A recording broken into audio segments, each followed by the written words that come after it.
hello' guys good afternoon আমি মানে চবেই মানে সাহায্য দিলোঁ ন কাক কাক দিলোঁ যিখিনি মানুহ তাৰ মানে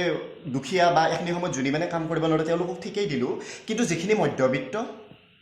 একোতো দিয়া নাই ন আমি যদি আজি বাটত যাই পেলাই যদি থিয়া দিওঁ আৰু আমাৰ আগেদি যদি মানে ঠেলা চলে মানুহ এজন যায় আমাৰ দৃষ্টিত পৃথিৱীত একলাই চবতকৈ দুখীয়া মানুহ তেওঁ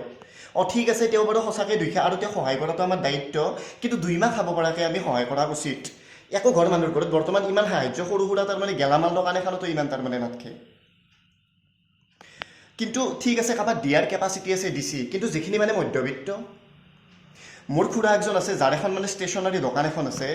তেওঁলোকৰ ঘৰত যেতিয়াই মই যাওঁ ইমান ডাঙৰ তাৰমানে গমলাৰেদি তাৰমানে চাহ বনাই ফেলে খুৱাই আৰু সেই মানুহ ঘৰত কিন্তু বৰ্তমান ইমান ডাঙৰ বুন্দিয়া কিনাৰো মানে পইচা নাই আৰু তেওঁলোকক কিন্তু আজিৰ ডেটত কোনো সহায়ো নকৰে কাৰণ কিয় নকৰে তেওঁলোকৰ ঘৰৰ সন্মুখত এটা মানে সৰু সুৰা গেৰেজ এটা আছে আৰু তাতে এখন গাড়ীও আছে আৰু তেওঁলোকে হ'ল প্ৰকৃত মধ্যবিত্ত মোৰ ফ্ৰেণ্ড একজন আছে মোটামুটি 7 মাহমান আগতে মোটামুটি 10 লাখমান টকাই দি তাৰমানে চাউণ্ড ছেট কিছুমান কিনিলা এইটো ছিজনত তাৰমানে ভাড়া মাৰি ফেলে খাব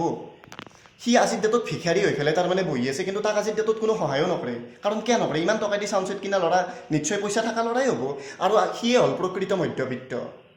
এইখিনি সময়ত যিখিনি মানে মানুহে মানে নাট্য দলত কাম কৰে নাট্যকৰ্মী বা যিখিনি মানুহে মানে প্ৰাইভেট উকিল বা যিখিনি মানুহে তাৰমানে ছিংগাৰৰ লগত এইখিনি সময়ত মিউজিক কৰি খায় বা কিছুমান গায়ক যিবিলাক মানুহ তাৰমানে প্ৰকৃততে মধ্যবিত্ত সেই মধ্যবিত্ত শ্ৰেণীটোক আমি কিমান সহায় কৰিলোঁ বা কাৰোবাৰ পৰা এইখিনি মানুহে সহায় পাইছে না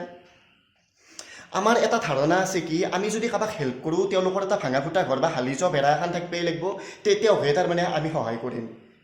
কিন্তু গাইজ পাকাৰ ঘৰ এটাৰ মাজত সোমাই থাকিলেও তাৰমানে মানুহ এগৰাকী এতিয়াও তাৰমানে ধনী হৈ নাযায় সমাজত যিখিনি দুখীয়া মানুহ তেওঁলোকক সহায় কৰাৰ দায়িত্ব আমাৰ আৰু আমিয়ে সহায় কৰিব লাগিব নহ'লে কৰিব কোনে কিন্তু তাৰে লগত মধ্যবিত্ত শ্ৰেণীটোক কোনে চাব আমি ঘৰে আন ঘৰক চাব লাগিব ন বৰ্তমান সময় দুৰ্যোগৰ সময় আৰু এই দুৰ্যোগ কিন্তু আকলাই তাৰমানে অভাৱী মানুহখিনি নহয় সমান্তৰালভাৱে কিন্তু মধ্যবিত্ত শ্ৰেণীৰো চ' গাইজ আমি যদি অভাৱী বা দুখীয়া মানুহখিনিক হেল্প কৰাৰ উপৰিও যদি যিখিনি মধ্যবিত্ত মানুহক সঁচাকৈ সহায়ৰ প্ৰয়োজন আছে সেইখিনিক যদি আমি হেল্প কৰোঁ একোতো প্ৰব্লেম নাই ন গাইজ চ' ঠিক আছে thank you so' much take care